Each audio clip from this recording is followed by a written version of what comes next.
Assalamualaikum warahmatullahi wabarakatuh. Selamat datang di Partai Gelombang Rakyat Indonesia. Partai ini ditakdirkan lahir di tengah krisis global berlarut akibat pandemi COVID-19. Tapi kami justru datang berbagi mimpi besar menjadikan Indonesia sebagai 5 besar dunia. Itu adalah perwujudan dari amanat para pendiri bangsa untuk ikut serta melaksanakan ketertiban dunia.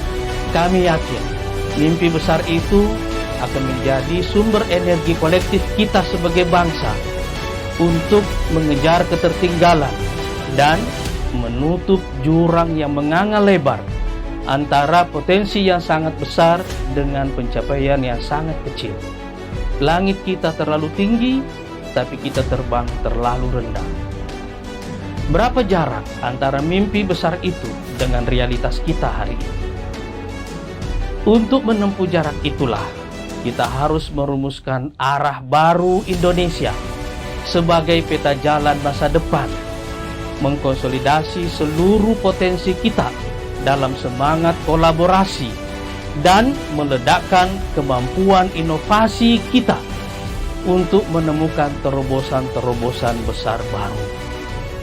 Sebagai partai yang berasas Pancasila, kami mengajak seluruh rakyat Indonesia untuk bergabung bersama Partai Gelombang Rakyat Indonesia atau Partai Gelora Indonesia untuk menciptakan gelombang sejarah baru menuju 5 besar dunia.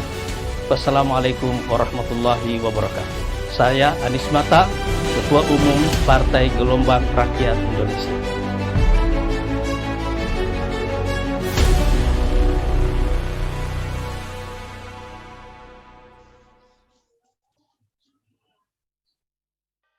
Halo, Assalamualaikum. Saya Wulan. Saya adalah Ketua Bidang UMKM dan Ekonomi Keluarga DPN Partai Gelora. UMKM Partai Gelora ini mempunyai program yang kita sebut sebagai Yespreneur. Kalau UMKM kamu mau naik kelas, jangan lupa gabung ke Yespreneur. Kami yakin dan berharap Yespreneur akan bisa menjadi wadah UMKM yang besar dan bisa berguna bagi Indonesia, dimulai dari strata yang paling kecil, yaitu di keluarga.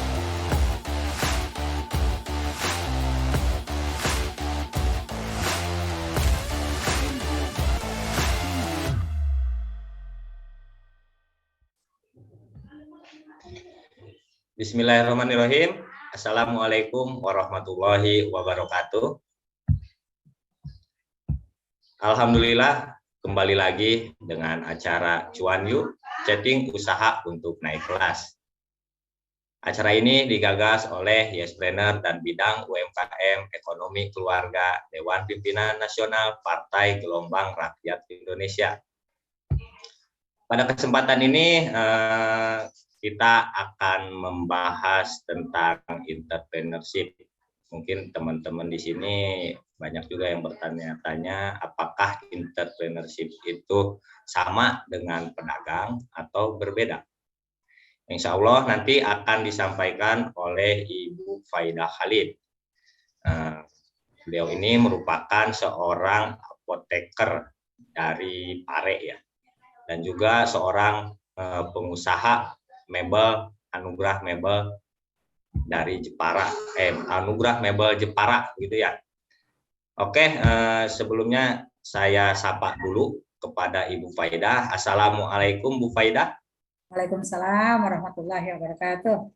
Apa kabar? Alhamdulillah baik, tetap jaga prokes. Ya siap Bu.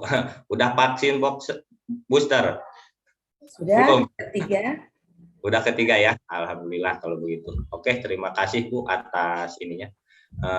Langsung aja kita seperti biasa ke Coach Wulan dulu sebagai keynote speaker kita. Assalamualaikum Coach, apa kabar? Waalaikumsalam warahmatullahi wabarakatuh. Pak Yusuf, Bu Faidah, apa kabar Bu? Alhamdulillah. Sehat? Nih. Hah? Ada Gemuk ya? Ya agak gemuk sekarang ya. Libur makan melulu nih gara-gara nih. Emang lagi naik nih ya. Aduh, gimana dong? Oke. Sehat semua kan, Bu Faida? Alhamdulillah, ya Sehat agak turun Ibu. si imun nih, baru kemarin nih vaksin ketiga. Oh ya, Iya, hati-hati ya sekarang. Dikit-dikit flu, dikit-dikit flu udah kalau udah flu langsung dibilang Omikron. Oke, buat semua teman-teman yang sudah hadir, saya terima kasih, terutama pada Pak Yusuf dan Bu Faida yang mau join di Yespreneur ini ya dan memberikan materi. Kita memang terus memberikan konten-konten bermanfaat ya buat semua pelaku UMKM, baik yang pemula maupun yang sudah top ya.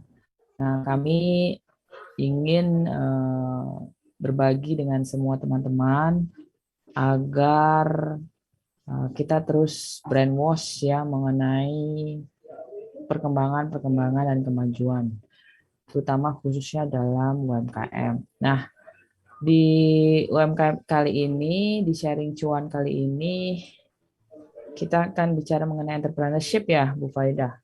Ya, betul. Ya, mudah-mudahan ini bermanfaat buat teman-teman semua.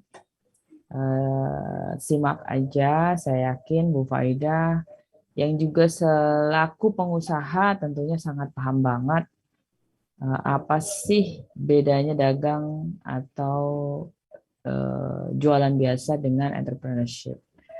Oke, saya terima kasih sekali lagi dan silakan disimak.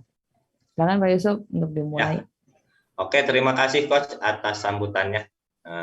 Sebelum ke pemateri atau pembahasan kali ini, saya ingatkan untuk subscribe channel Glora TV dan juga like video-videonya dan juga share juga video-videonya. Oke, langsung aja kita ke narasumber kita, Ibu Faida Khalid, untuk menyampaikan materinya. Kepada Ibu Faida, saya persilakan. Terima kasih atas waktu yang diberikan pada saya. Perkenalkan, nama saya Faida Khalid. Saya asli dari Madiun dan kebetulan pendidikan formal saya ada di Farmasi UGM. Saat ini saya mengelola 2 usaha yang tadi sudah disebutkan ya. Memang saya selaku pelaku usaha memang memulai modal dari nol. Jadi dari modal yang sedikit sekali, alhamdulillah berkembang menjadi ya alhamdulillah lah berkembang menjadi lebih besar seperti itu. Materi yang akan saya bawakan adalah entrepreneurship, kewirausahaan ya. Jadi target saya adalah peserta yang mendengarkan pencerahan ini akan bisa membedakan antara apa itu pedagang, apa itu pengusaha, dan apa itu entrepreneurship. Meskipun terkadang itu kita lalui bersama-sama. Jadi pertama kali kita jadi pedagang, setelah itu jadi pengusaha, setelah itu kita tidak berhenti di sini, tapi kita mengasah diri lagi untuk menjadi seorang entrepreneurship. Selain itu, target saya adalah menimbulkan atau menggairahkan lagi jiwa entrepreneurship kita selaku pengusaha.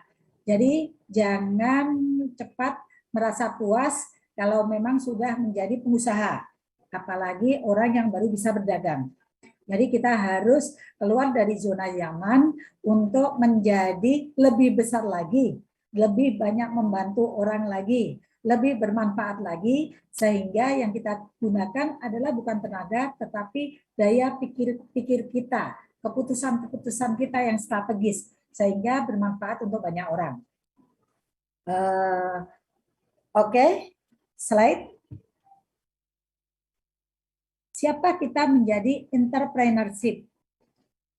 Ketika diadakan suatu survei terhadap 100 orang pengusaha atau 100 orang yang sudah mulai berdagang, ketika ada pertanyaan, maukah kamu menjadi kaya?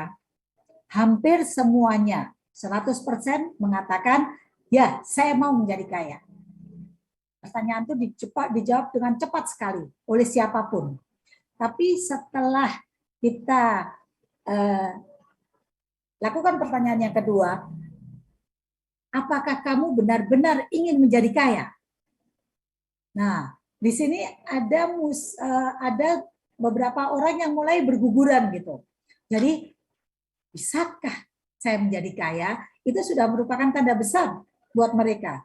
Ada juga orang yang berpikir, bagaimana saya menjadi kaya dengan kondisi saya saat ini?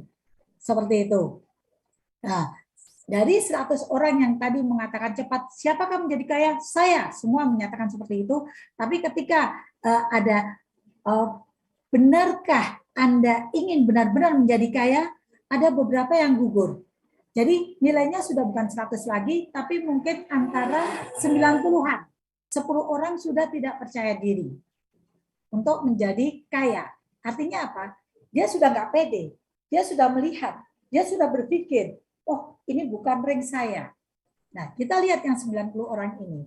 Ketika 90 orang ini ditawari, apakah Anda mampu bekerja keras atau bekerja sangat keras?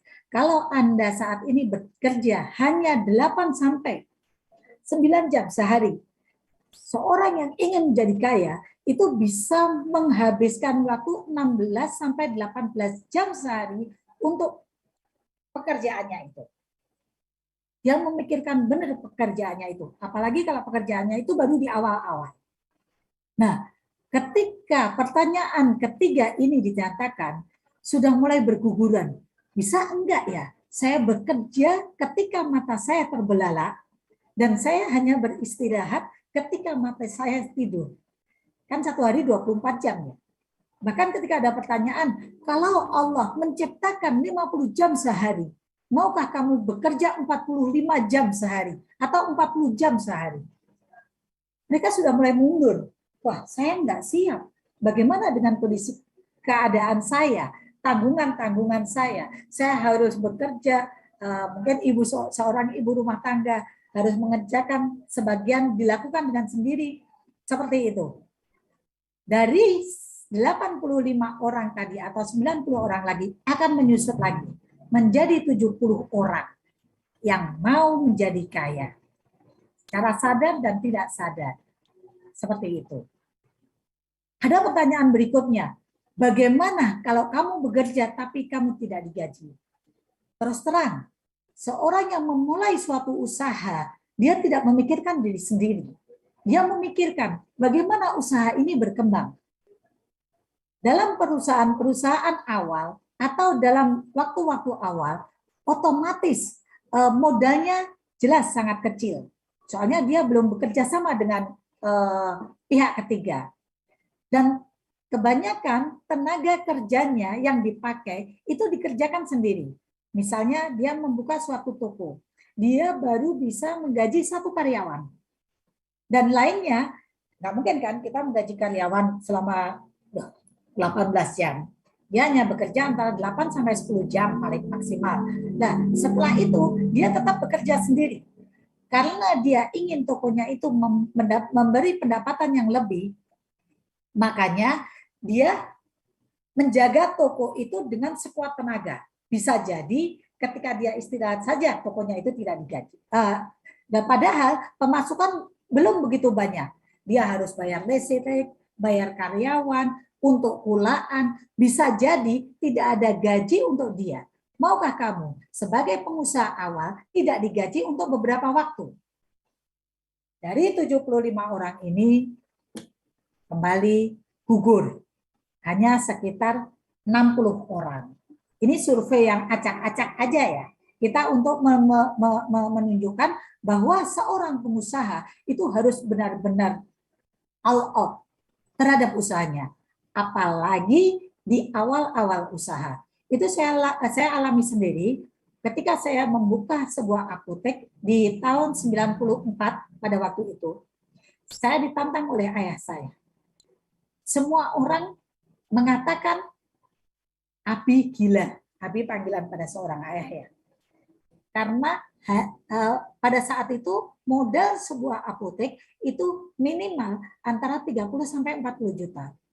Bahkan saat ini kalau kita melakukan franchise apotek itu sudah hampir 500 sampai 600 juta. Pada waktu itu saya hanya diberi uang 2 juta cash Dan tempat yang sudah direhab, tempat yang sederhana yang sudah direhab pantas untuk sebuah apotek. Saya hanya membawa uang 2 juta. Bahkan teman-teman sejawat saya mengatakan, kamu itu gila, apa cukup? Oh, ternyata banyak sekali pelajaran yang kita dapatkan ketika kita memulai usaha dari sesuatu yang kecil.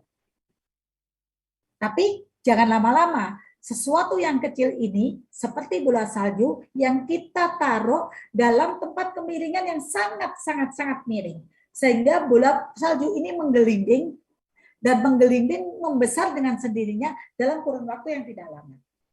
Nah, memang tidak mudah untuk membuka suatu usaha dengan modal yang kecil. Apalagi nanti kalau kita itu ada rintangan-rintangan. Kita ditipu, kita dikejar-kejar utang yang jatuh tempo, kita digonta-ganti karyawan, seperti itu. Itu adalah sesuatu kegagalan di awal yang dimana kita harus siap untuk bangkit. Nah, selain itu, kalau kita memulai misal menawarkan suatu produk kita adalah produk-produk yang baru misalnya, siapkah kita mendapat perlakuan yang tidak menyenangkan? Siapkah kita menahan malu ketika kita ditolak? Produk-produk asuransi misalnya kita tawarkan dengan menjelaskan sedemikian panjangnya waktu, ternyata kita ditolak. Atau kita baru ngetok pintu aja, kita sudah diusir. Biasanya sales seperti itu ya. Siapkah kita mendapat perlakuan-perlakuan dari masyarakat umum untuk tahan banting? Mental kita menjadi mental yang kuat. Karena apa? Kita harus siap bangkit ketika kita menerima kegagalan. Belum hanya kegagalan, siapkah kita bersaing dengan pengusaha-pengusaha yang sejenis? Kita membuka suatu laundry misalnya, padahal di sekitar kita sudah ada 3 laundry. Dan di situ nanti akan ada persaingan-persaingan yang berdarah-darah seperti itu. Bagaimana kita mensiasati persaingan ini? Nah, jiwa entrepreneur itu mampu menyelesaikan permasalahan-permasalahan seperti ini. Jadi, pedagang itu sangat beda sekali dengan pengusaha.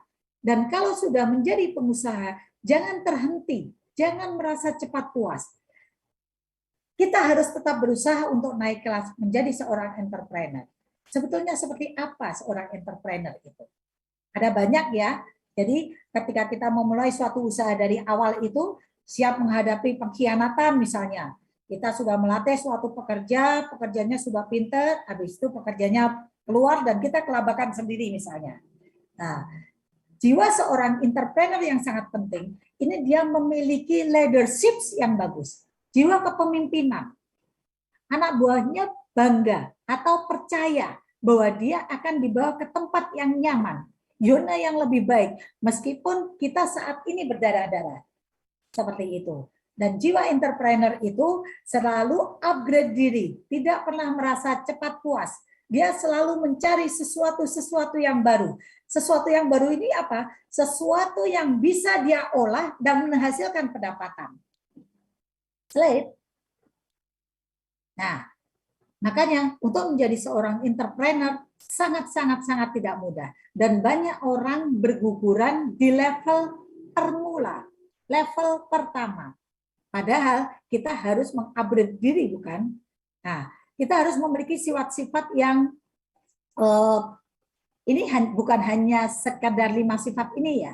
5 sifat ini hanya kita ambil sifat yang harus dipunyai.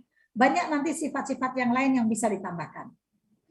Saya mengatakan disiplin pada diri sendiri dan mengajarkan disiplin kepada orang lain atau tim kita itu sangat penting. Disiplin di sini sangat bagus. Soalnya disiplin ini adalah modal dari segala keberhasilan. Ketika kita mentarget, oh saya harus mendapatkan pemasukan sekian. Ketika kita tidak mendapatkan pemasukan sekian, kita akan memutar otak. Kita akan memperpanjang masa kerja kita. Tadinya buka 6 jam, jadi buka 8 jam. Karena apa? Omset belum terpenuhi. Bisakah kita melakukan disiplin terhadap diri kita. Disiplin untuk memenuhi janji. Ketika kita berjoin dengan orang lain. Disiplin untuk membayar yang jatuh tempo. Meskipun kita mempunyai prediksi yang salah. Jadi kita tidak lari. Itu termasuk sifat-sifat disiplin yang harus kita punyai. Yang kedua adalah percaya diri. Kita harus punya kepercayaan yang tinggi terhadap rencana-rencana kita. Kita ambil contoh, misalnya Walt Disney itu dia mempunyai gambaran sebelum dia menawarkan konsep bagaimana membuat suatu tempat yang all in, semuanya itu ada permainan-permainan untuk anak kecil. Membuat kepuasan pada anak kecil dalam suatu tempat yang sangat lebar. Jadi permainan apapun akan ada di situ. Seakan-akan dia mempunyai konsep sampai dia mempunyai konsep yang dia tuangkan dalam rencana yang detail dan dia tawarkan bahwa ke beberapa orang dan banyak orang yang menolak, tapi dia sangat mempercayai bahwa konsep ini adalah konsep yang sangat bagus. Dia sampai meyakinkan pada istrinya bahwa konsep ini akan membawa dia ke dalam kesulitan yang dia alami saat ini. Kita lihat bahwa Walt Disney ini ada setelah suaminya meninggal. Dan istrinya memperjuangkan. Sehingga dia mendapatkan ketika Walt Disney ini sudah berdiri, dia mengatakan, inilah impian suami saya yang belum terwujud dan sudah terwujud ketika dia sudah tidak ada. Dan percaya diri ini bukan hanya omong kosong, tapi kita tuangkan dalam ide-ide, rencana-rencana yang sangat detail. Kita ambil juga contoh ya, misalnya Gojek. Gojek itu juga seperti itu, tapi kita bahas nanti ke Gojek ke yang lain. Nah, di sini ada sifat pantang menyerah.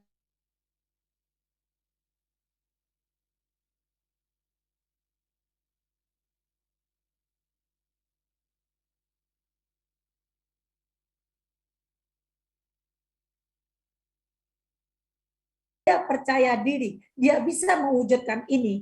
Dia mengajak beberapa orang yang serasa, sehingga dia tidak pantang menyerah, dia tidak cepat sekali gagal, dia mempunyai banyak beribu alasan ketika ada kendala-kendala dalam usaha itu. Ketika ada kendala-kendala dalam perjalanan rencana itu. Nah, ketika ada kendala, dia selalu mempunyai jawaban. Artinya apa? Ada kreativitas yang tinggi sekali. Dan dia bukan berarti dia hanya memikirkan keberhasilan-keberhasilan, tapi dampak resikonya tidak terfikirkan. Dia akan memikirkan resiko yang mungkin terjadi dan itu bisa diantisipasi terlebih dahulu. Jelas ya? Ketika kita punya rencana, kita akan memikirkan resiko. Dan ketika resiko ini kita pikirkan dan kita antisipasi, ketika kita buka suatu toko atau suatu perencanaan yang bagus itu tadi, ketika kita buka rencana kita, otomatis resiko-resiko itu bisa dieliminasi sehingga gangguan-gangguan terhadap keberadaan usaha ini akan lebih kecil. Nah, sekarang kembali ke pertanyaan awal. Apakah sudah sifat-sifat ini kamu miliki dalam kamu mendesain usaha kamu? Disiplin, percaya diri, mau bangun pagi, bisa mempunyai konsep-konsep yang baru, ketika ada kegagalan selalu ada alasan untuk bangkit lagi, mempunyai kreativitas yang tinggi, meskipun dia tidak mempunyai kemampuan, dia mau membuka open mind, bertanya pada orang yang memang sudah mampu, membaca buku, upgrade ilmu, seperti itu. Slide. Nah, sekarang kita lihat, apa sebetulnya permasalahan pengusaha kecil itu kecil terus? Atau apa permasalahan kita itu kok menjadi pengusaha kok kecil terus? Perasaan kita sudah berusaha sangat. Nah, kita lihat di sini ya. Terkadang suatu usaha itu bisa kita mulai dari berdagang. Tapi harusnya tidak berhenti di sini. Pedagang itu targetnya adalah uang. Saya dapat uang, saya kulaan, modal sekian, dikulakan, terus dapat uang sekian, selesai masalah. Dia terhenti hanya seperti itu. Tapi kalau pengusaha, targetnya bukan hanya mendapat uang, tapi dia mendapat keuntungan yang bisa disisihkan, dan keuntungan ini dibuat invest lagi, dibuat untuk berusaha mengusahakan sesuatu lagi. Itu targetnya pengusaha. Entrepreneurship mengkoordinir pengusaha bekerja sama untuk menghasilkan lebih banyak uang lagi. Nah, kita lihat ya, di sini kita terfokus pada pedagang dan pengusaha dulu aja. Jadi, kalau pedagang itu dapat uang selesai, keuntungan diambil, modalnya dibuat kulakan lagi, dan begitu seterusnya, tidak ada perubahan mindset, tidak ada perubahan yang lebih besar lagi. Tapi kalau pengusaha, dia ada perusahaan memperbesar modal, memperbesar pendapatan. Hanya terhenti di situ. Kalau entrepreneurship, dia tidak akan berhenti berusaha. Seperti itu. Nah, ini yang kedua. Pedagang itu biasanya pekerja keras, bukan pekerja cerdas. Dan dia melaksanakan usahanya itu sendirian. Semua dikerjakan sendirian. Terkadang pengusaha kecil mengatakan, saya mau berhemat, makanya saya kerja sendirian. Itu mindset yang salah. Soalnya kenapa? Dia tidak punya waktu untuk memikirkan bagaimana usaha ini supaya menjadi besar. Dia terjebak dalam rutinitas sehingga yang ada waktu untuk istirahat, tidur, kecapean, baru itu bangun dan bekerja lagi seperti apa adanya. Dia pulaan sendiri, dia memberi harga sendiri, dia menjual sendiri, dia mengkasiri sendiri. Sehingga waktunya capek. Tidak ada waktu untuk memikirkan bagaimana usaha saya ini menjadi lebih besar. Nah, kalau pengusaha, kalau di sini pengusaha kebanyakan tidak rakus. Jadi kalau memang usahanya itu sudah mendapatkan profit yang lebih, dia akan menggait karyawan. Karyawan bekerja membantu dia, sehingga dia mempunyai waktu untuk berpikir, untuk memperbesar usahanya. Nah, sangat berbeda sekali bukan? Dia memberikan waktu untuk berpikir, bagaimana ya usaha saya ini besar, kalau saya baru berjualan 5 item. Bagaimana ya saya bisa menjadi 10 item. Kalau saya baru berjualan di sekitar saya, bagaimana ya saya menjangkau orang di luar sana? Satu perumahan misalnya, satu komplek, atau komplek-komplek berikutnya, itu dia pikirkan. Bagaimana caranya? Lah, itulah pekerjaan seorang entrepreneur. Bagaimana memperbesar usaha ini. Nah, tadi sudah saya singgung ya, waktu banyak untuk bekerja.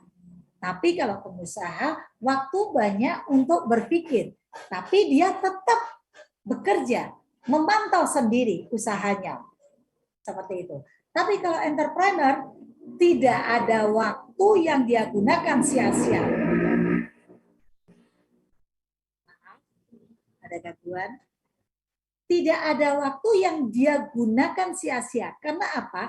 Waktu yang dia gunakan itu upah yang dia terima.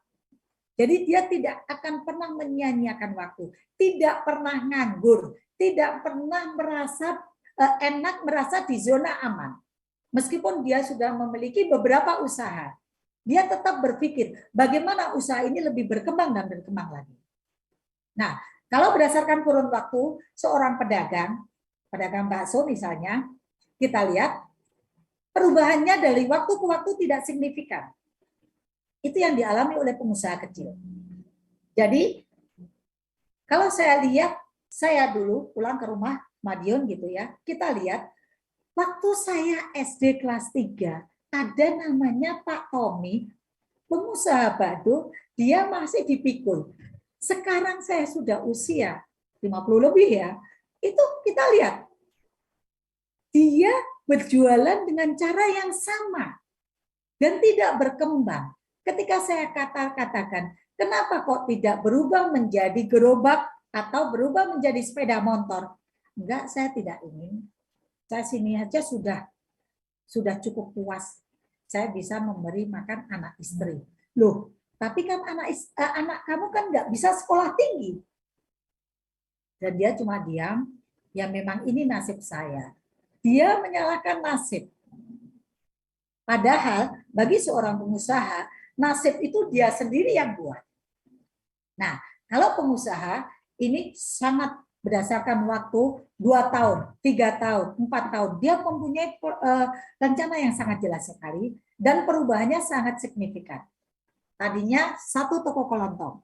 2 tahun kemudian dia memperbesar toko kelontongnya itu. 3 tahun, 4 tahun kemudian toko kelontong yang itu berubah menjadi 2. Sekian tahun. Nah, seperti itu. Bahkan sekarang seorang entrepreneurship kadang tidak bermodal pun dia bisa mendapat keuangan. Pengusaha-pengusaha muda itu, anak-anak muda itu pintar sekali. Dia menjadi reseller, dia menjadi dropship, dia cuma bekerja di depan komputer. Jadi tidak ada alasan orang untuk tidak bisa menggaji dirinya sendiri. Nah, apa yang berbeda? Yang berbeda dari seorang pedagang, pengusaha, dan entrepreneurship itu adalah cara berpikir dan cara ambil keputusan. Jadi, kalau kamu ingin jadi cita-cita, pasanglah cita-cita itu setinggi langit. Tapi jangan lupa, buat rencana parsial-parsial yang akan sampai ke cita-cita itu tersebut. Jadi bukan cita-cita yang diangat-angat. Tapi kalau kita memulai dari bawah pun bisa. Kita punya rencana deadline yang kecil, deal yang kecil, yang dikumpulkan menjadi deal yang besar, dan deal yang besar ini berkolaborasi dengan teman-teman. Tidak musim ya, sekarang pengusaha sendiri, besar sendiri itu nggak musim. Kelamaan. Kalau kita lihat, ayah saya, dari 1 toko menjadi 2 toko itu lama sekali. Dan dari 2 toko berkembang lagi menjadi itu lama sekali. Soalnya kenapa? Mindsetnya tidak terbuka untuk berkolaborasi. Jadi kalau pengusaha berkumpul dengan pengusaha dan dia bekerja sama, 1 tambah 1 itu bukan 2. Pendapatannya itu akan selalu melebihi dari apa yang dia dapatkan saat ini. 1 tambah 1 bisa jadi 5. Bisa jadi 10, apalagi kalau sudah go online, go digital. Sekarang bayangkan, membuka pasar aja tidak butuh tempat. Kita hanya butuh buka lapak. Marketplace banyak sekali yang tersedia. Bayar, tidak. Kita hanya perlu mempromosikan. Kalau kita tidak bisa, kenapa kita tidak bekerja sama dengan orang yang ahli dan mengatakan hasilnya nanti bisa dibagi? Seperti itu. Ada pertanyaan di sini? Monggo yang mau raise hand atau pertanyaan? Kalau enggak, silahkan teman-teman jika ada yang mau bertanya dulu sebelum dilanjutkan.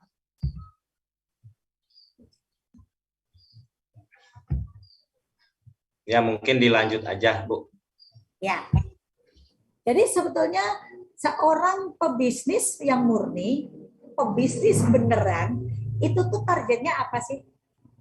Targetnya itu adalah bebas finansial dan bebas waktu. Kita sering mendengarkan ya, orang yang punya uang, dia tidak punya banyak waktu.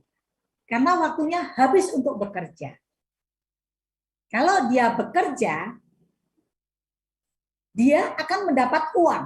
Tapi dia tidak punya waktu untuk dirinya sendiri. Mati-matian istilahnya kerjanya. Dia mengatakan, mindset mengatakan benar.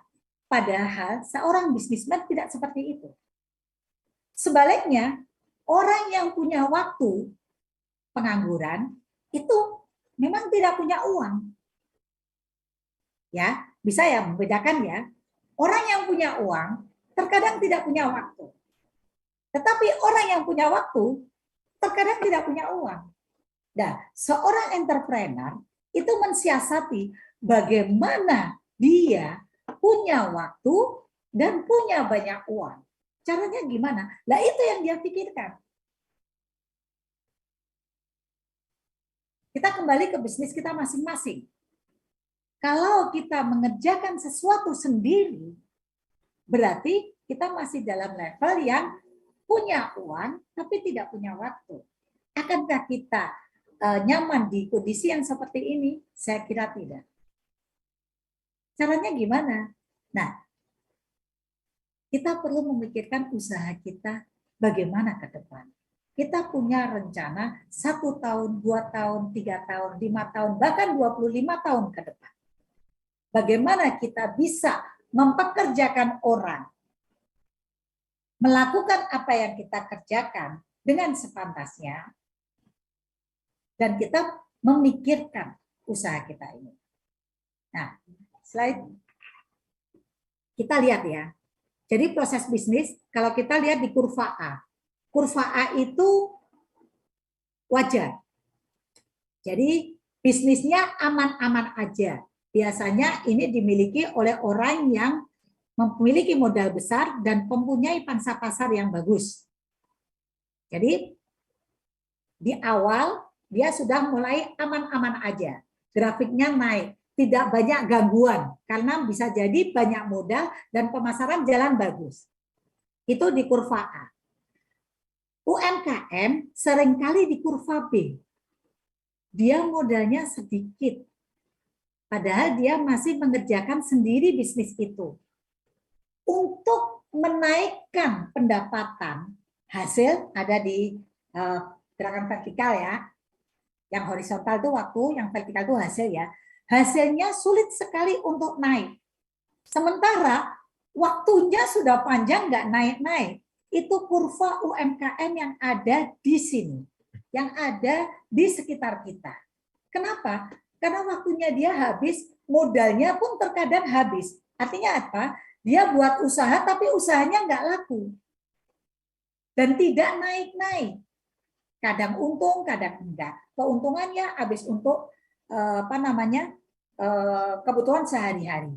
UMKM di sini. Jadi kita sebagai mentor UMKM harus membuka wawasan dia. Ini tidak bisa dihentikan. Permasalahan usaha ini apa?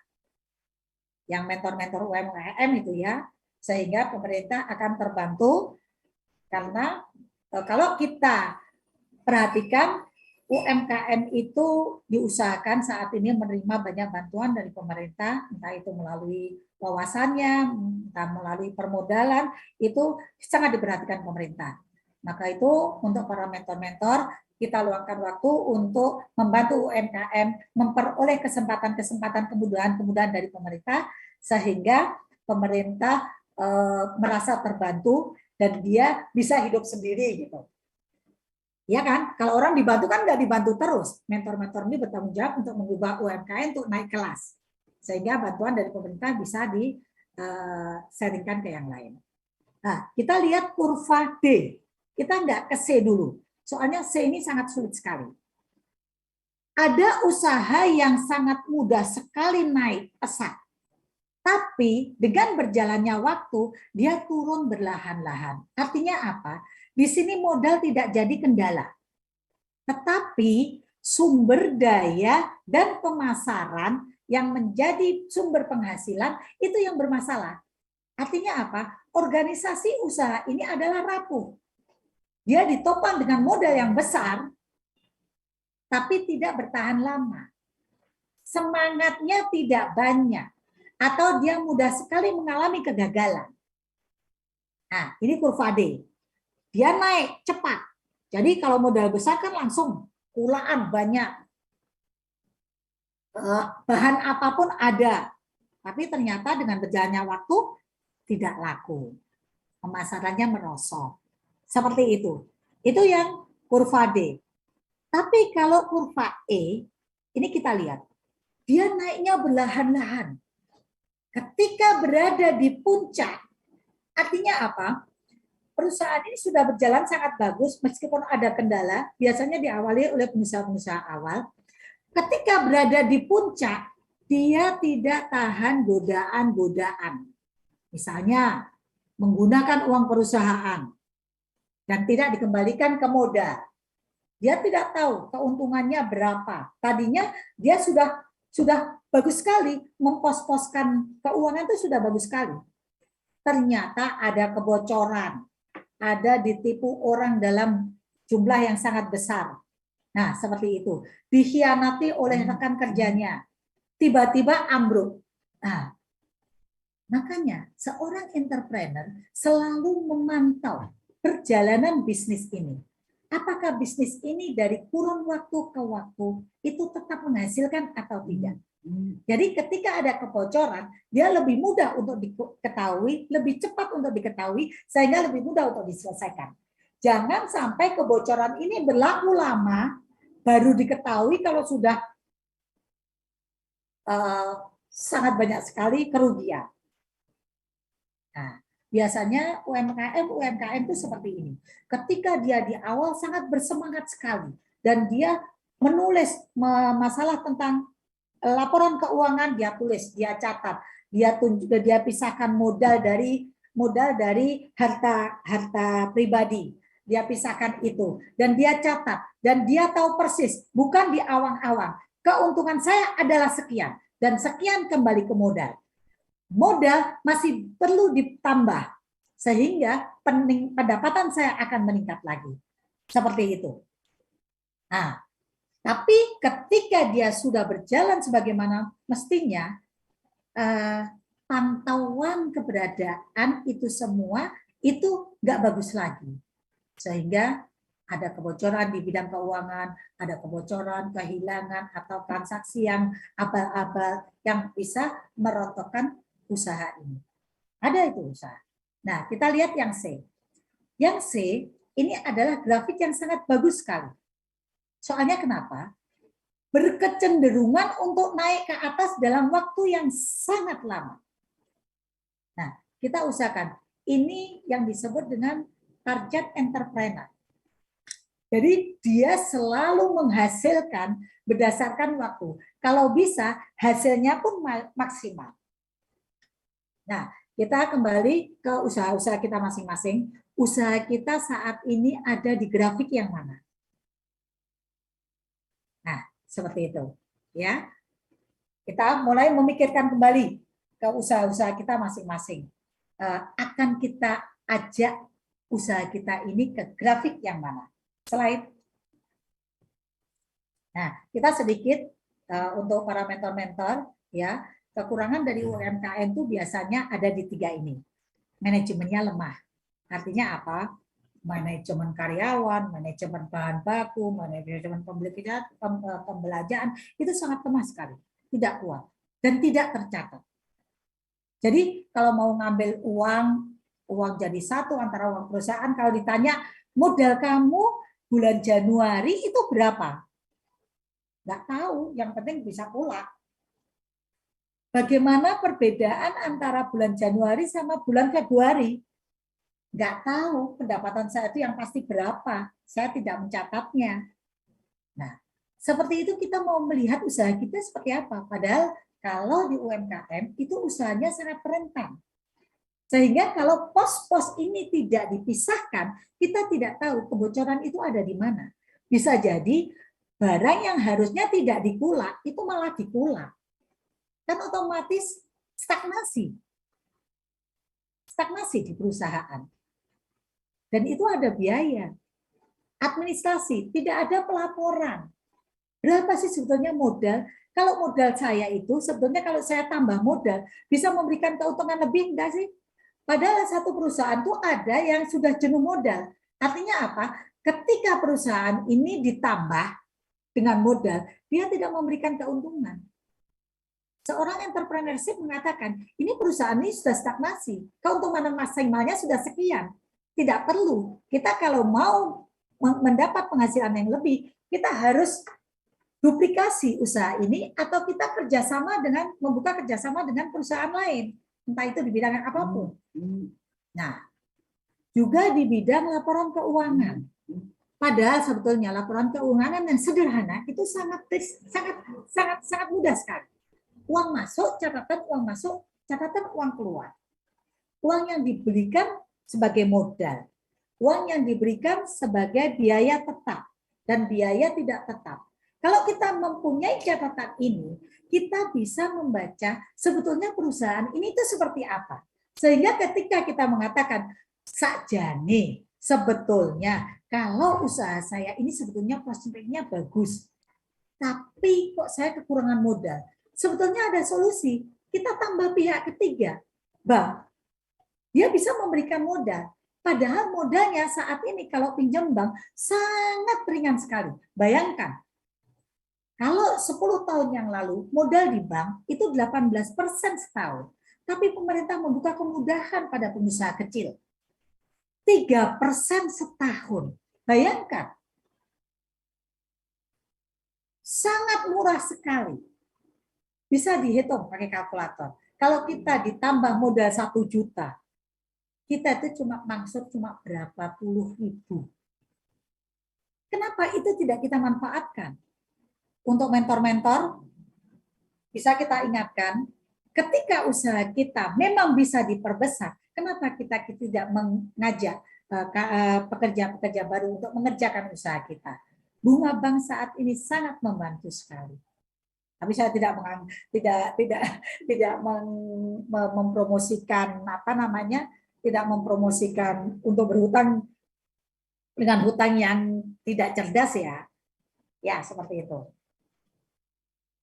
Ada pertanyaan? Kalau nggak ada pertanyaan, saya nggak tahu nih materi saya diterima atau enggak nih. Ya. Ada pertanyaan teman-teman semua? Sampai sini dulu sebelum dilanjut. Tapi dilanjut juga mungkin sekitar 10 menit lagi, Bu nih. 10 menit ya? Ya. Ya. Jadi ketika kita lihat kurva itu kita bisa membandingkan ya. Jadi analisa usaha itu seperti apa? Ketika memulai bisnis kita penuh semangat. Tapi apakah semangat ini bisa dipertahankan mati-matian? Seberapa jauh kita bisa memelihara semangat kita untuk tetap membesarkan usaha kita? Otomatis dengan berpikir bagaimana usaha ini bisa menjadi lebih besar. Nah, di awal kita usaha, bisnis itu dalam tantangan bertahan. Iya kan? Kita masih membaca peluang pasar. Modal kita masih kecil. Kita harus bekerja keras dan sangat keras. Seperti itu. Bahkan ketika modal kita besar, kita malah lebih berkemampuan untuk membesarkan usaha semakin lebih cepat lagi untuk besar. Iya kan? Saya sering ditanya, saya nggak punya modal. Ketika dikasih modal pun belum tentu dia bisa bekerja. Jadi tidak ada alasan untuk menjadi seorang entrepreneur kalau niat kita kuat. Nah, setelah kita bekerja sangat keras mengelola usaha kita, bisnis ini akan berkembang dan tumbuh. Artinya apa? Kita sudah mulai merekrut karyawan-karyawan. Dan kita sudah bisa memperhitungkan BEP kita itu sampai berapa kita peroleh. 1 tahun bisa jadi modal kita sudah kembali. Bisa jadi 2 tahun. Bisa jadi lebih cepat lagi. Setelah itu, seorang pengusaha biasanya itu terhenti. Udahlah, saya berhenti di sini saja. Yang penting semua sudah teratasi dan usia saya sudah semakin tua. Itu bukan alasan untuk seorang entrepreneur. Bisa dilihat, orang di barat itu sudah tua pun dia menggunakan akalnya untuk tetap mencetak uang. Tidak ada kata pensiun bagi seorang entrepreneur. Dia tidak nyaman dengan kondisi kata pensiun. Nah, di sini kita bisa lihat bahwa bisnis bisa stagnasi. Pengusaha menjadi pengusaha aja, tidak menjadi entrepreneur. Bisa tumbuh lebih besar lagi, atau dia membuka cabang-cabang, atau dia diversifikasi usaha. Artinya membuka peluang bisnis baru yang sejenis. Bisa saya gambarkan, misalnya seorang yang buka rumah makan. Dia melayani rumah makan di sekitarnya. Dia tumbuh besar akan dengan membuka catering. Nah, rumah makan berubah menjadi catering. Catering sudah mempunyai pangsa usaha sendiri. Karena banyak sekali orang yang datang di rumah makan itu, dia melakukan diversifikasi usaha berupa laundry. Sehingga dia mendapat pemasukan lebih dari pasar yang tetap. Atau dia bisa memperbesar pasar lagi. Itu seorang entrepreneurship. Jadi silakan kita kembali, slide. Silakan kita kembali ke perusahaan kita masing-masing, ke usaha kita masing-masing. Sekecil apapun itu usaha, kita harus mempunyai cita-cita untuk tetap naik kelas. Apalagi saat ini sudah didukung oleh pemerintah. Dengan banyak kemudahan. Sudah adakah mental entrepreneurship itu ada di diri kita? Mental pengusaha beneran ada di diri kita. Jadi, sudah siapkah kita mempersiapkan untuk terus menapaki tangga-tangga keberhasilan dengan mengajak orang-orang di sekeliling kita, dengan mempekerjakan orang-orang di sekeliling kita, dengan berkolaborasi antara kita. Tidak perlu yang sejenis. Bisa jadi pangsa pasar pengusaha laundry, seperti tadi saya katakan, pangsa pasar membuka usaha laundry dengan pangsa pasar yang sejenis. Atau kita kerjasama, membuka catering, bekerjasama dengan pengusaha salon misalnya. Sudah bisakah kita berkolaborasi? Usaha kita bagaimana kita berkolaborasi? Jadi kita ingatkan, siapkan diri kita untuk mempunyai cita-cita yang tinggi sekali. Siapkan diri kita untuk menjadi orang yang sukses. Kalau kita gagal, ada 1000 jawaban untuk bangkit kembali dari kegagalan. Bukankah ada 25 huruf dalam alfabet? Kalau tidak cocok dengan A, kita bisa memilih huruf B, huruf C, strategi D, strategi E, metode K, metode Z, sampai seperti itu. Jadi jangan mudah putus asa. Kalau kita gagal 3 kali, kita harus punya +1 untuk suksesnya. Siapa tahu itu poin kita untuk sukses. Oke, yang kedua, bersikaplah realistis. Kalau kita memang mempunyai cita-cita, kita susun rencana deal-deal kecil untuk menggapai deal-deal yang besar sesuai dengan kemampuan.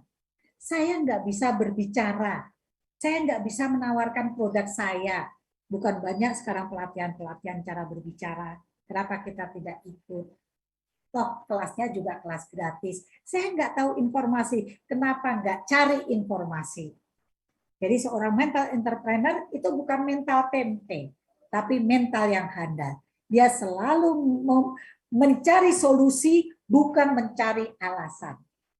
Ya, saya harap 29 orang yang hadir ini sudah membuat peta-peta kesuksesan yang jelas dari apa modal kita saat ini. Slide. Jadi, sukses itu bukan suatu tempat. Sukses itu adalah pola pikir yang berkesinambungan. Tapi dia terinci, teridentifikasi. Misalnya kamu punya cita-cita, 1 tahun lagi saya harus punya rumah. Jangan terhenti di situ. Harus spesifik. Rumahnya yang seharga berapa? Rumahnya yang di mana? Rumah itu nanti untuk buat apa? Rumah itu nanti akan bukan menjadi harta yang pasif. Bisa kita buka kos-kosan. Misalnya aja ya. Sekarang bunga bank sangat murah sekali. Dan subhanallah, banyak sekali rumah-rumah yang dijual. Karena banyaknya, harga rumah tidak semahal dulu lagi. Kenapa kita tidak memikir, saya berkapasitas untuk membeli rumah yang harga sekian, yang akan saya modifikasi untuk menjadi tempat kos, sehingga 2 tahun lagi rumah ini sudah tidak mempunyai beban lagi. Artinya rumah itu dibeli dengan harga gratis. Nah, itu adalah cara-cara berpikir positif. Itu adalah cara-cara berpikir untuk seorang entrepreneur. Dan itu adalah deal-deal kecil yang menjadi deal besar yang menuju target kita, menuju rencana kita. Iya kan? Itu adalah salah satu rencana. Tapi jangan tanya, kenapa saya nggak berani? Ya, seperti itu. Paham ya di sini ya? Halo? Ya, ini ada yang bertanya nih, Bu Faida dari Ibu Devi, cara membagi waktu yang efektif bagaimana ya Bu? Saya seorang karyawan swasta dan baru saja merintis usaha kuliner. Usaha ini saya sendiri yang menjalankan karena belum berani hiring teman karena takut tidak bisa menggaji, karena keuntungannya juga belum pasti. Solusinya gimana tuh Bu? Dari Bu Devi. Bagi seorang karyawan yang mau menjadi pengusaha, itu jangan melihat pengusaha itu enak. Jangan melihat pengusaha itu enaknya aja. Pengusaha itu sangat bekerja keras, tadi sudah ada ya, seperti itu. Dalam artian apa? Bisa dimatchingkan. Kalau kamu seorang karyawan memiliki modal, itu bisa membuka suatu usaha kecil yang bisa dikerjakan oleh orang lain. Dan kamu di sini memanage. Apa ya kira-kira usaha yang bisa saya kerjakan? Idenya dari saya tapi dikerjakan oleh orang lain.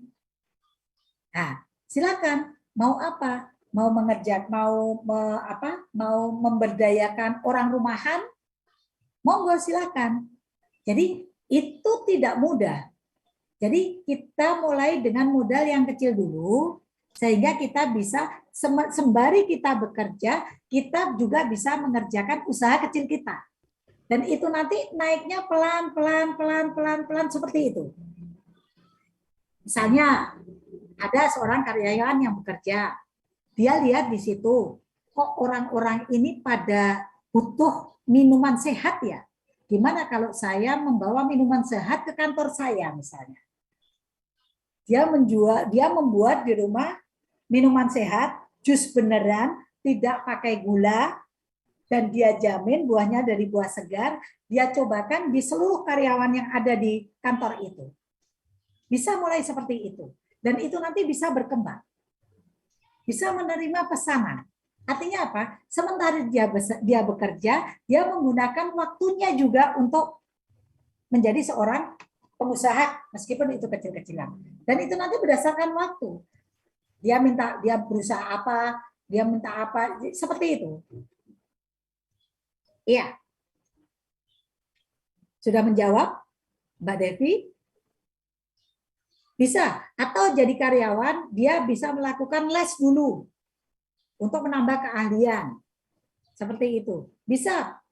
Nanti setelah dia mengatakan bahwa usaha ini sudah cukup mendongkrak gaji karyawan saya misalnya, oke, saya keluar dari karyawan dan fokus terhadap usaha itu. Itu nggak masalah. Tapi jangan berharap ini mudah. Ini harus dilalui dengan sungguh-sungguh sekali. Ya, sudah menjawab, Mbak Devi? Ya, mungkin waktu juga sebentar lagi ya. Kita mungkin udah melebihi juga nih. Bisa dipercepat, mohon izin. Oh iya, ya. Ini ya entrepreneurship, orang yang cari peluang ya, selalu mencari peluang ya. Ini slide-nya nanti bisa dibagikan aja. Sekarang apa yang harus kita lakukan? Kita kenali diri sendiri dulu. Untuk Mbak Devi, kenali diri sendiri dulu. Gali potensi yang sudah ada. Maksimalkan. Misalnya kamu melihat ada pangsa pasar, penuhi pangsa pasar itu. Soalnya kenapa? Jangan kita membuat produk yang tidak dikehendaki pasar. Jadi mestinya kita melihat apa kebutuhan pasar. Apa masalah di pasar. Kita selesaikan solusinya. Nah, seperti itu. Semakin banyak kita menyelesaikan permasalahan orang, semakin mudah keberhasilan kita dan semakin mudah sekali kita mendapat penghasilan. Kita lihat ya, Gojek yang tadi saya awalkan. Gojek itu sebetulnya Nadine itu hanya melihat, loh, orang ojek. Nadine itu berpikir hanya dari ojek.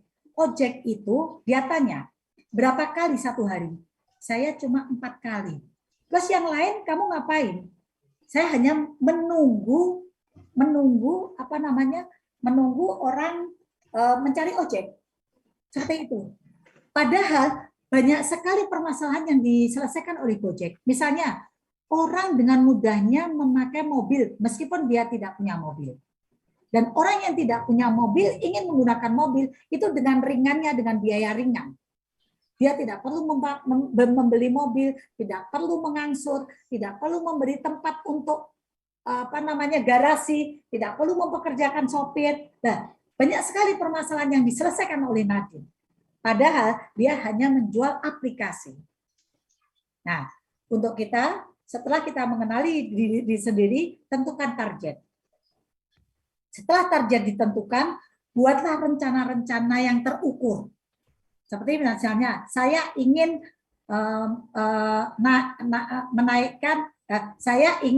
mempunyai rumah. Jangan hanya sekedar itu, harus spesifik. Rumah yang seharga 1M, rumah itu akan saya gunakan untuk kos-kosan yang biar bisa membiayai dirinya sendiri.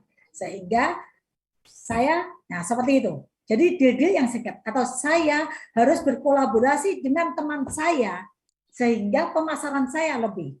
Seperti itu. Nah, sekarang targetnya adalah bagaimana pengusaha mikro atau kecil itu bisa menjadi menengah. Ini target mentor ya. Pengusaha menengah itu menjadi pengusaha nasional dengan cara go digital, go global, bahkan bisa jadi menjadi go ekspor.